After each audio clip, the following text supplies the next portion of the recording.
Canada selects from the Western Hockey League's Brandon Wheat Kings, Nolan Patrick.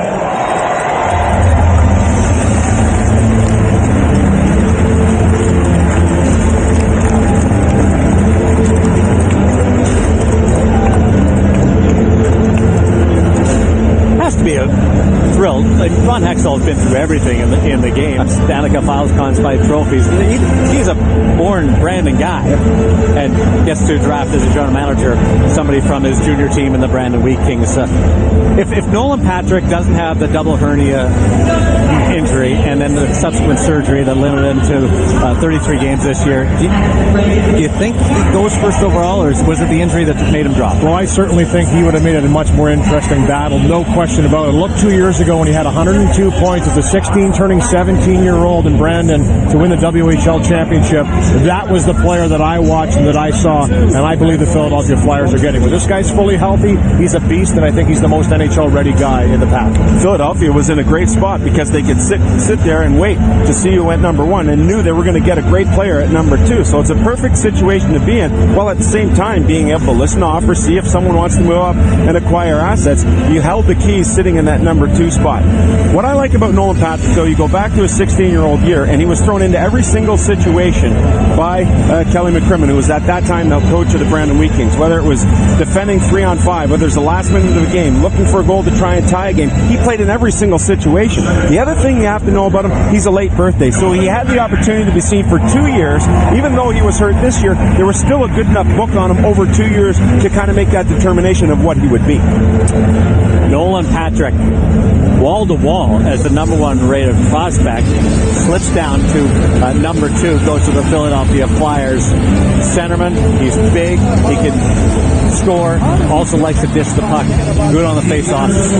Yeah, for me it's the playmaking abilities of a big man. I think of Ryan Getzlaff. You know, he talks about Andrei Kopitar, what a great guy to look up to, but for Patrick, he can possess the puck, he can get to a position, hold guys off, and then make that crucial play. That's what makes him so successful.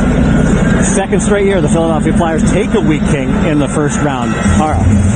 Nolan, we've been watching you a lot this year, and that was the brightest smile that I have ever seen from you. What does that come from? Do you feel comfortable in that uniform, or is it a sense of relief at this point? A little bit of both. You know, for me it was a tough year, and you know, obviously no one wants to be hurt, and especially in the draft year. But you know, Philly was a team that, you know, if I went there, I'd be really excited. And you know, I know Ivan Provorov there, one of my good buddies. So you know, I'm really happy to get started, and you know, it's a huge honor.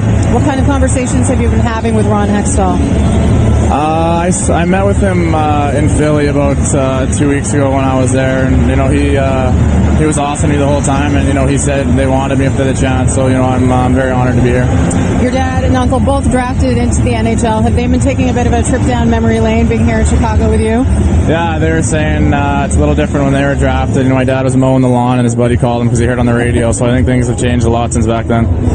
And your dad has actually been really emphasizing mental toughness, which you have really needed. This past year, of course, going through injury. How has that been implemented for you? Yeah, my dad's been huge for me ever since I was young. I think, you know, when he played, he might have been a little tough on himself and a little too negative. So, you know, he instilled that in me as a young age to, you know, stay positive and, you know, work through anything. So he's been huge for me.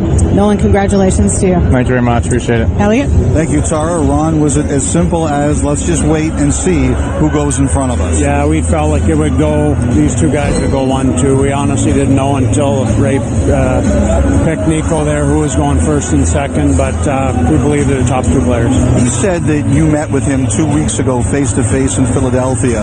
What were the important things in the conversation that you learned about him? Well, we brought him in on the medical side of it. We actually had dinner with him at the Combine. We interviewed him as a group at the Combine. We had a quiet dinner with him, just two of us, trying to get to know the kid, understand what happened, the injuries, background on him as a player, background on him as a kid, how he grew up, just all the little things you want to know about a kid. And when he came down to Philly, it was predominantly for the medical part. We want our doctors and our trainers to get their hands on him, see how they felt, just in case he was there for us, and our comfort level was there. All the Brandon guys are good guys too, right? Love it. Brandon Wheat Kings.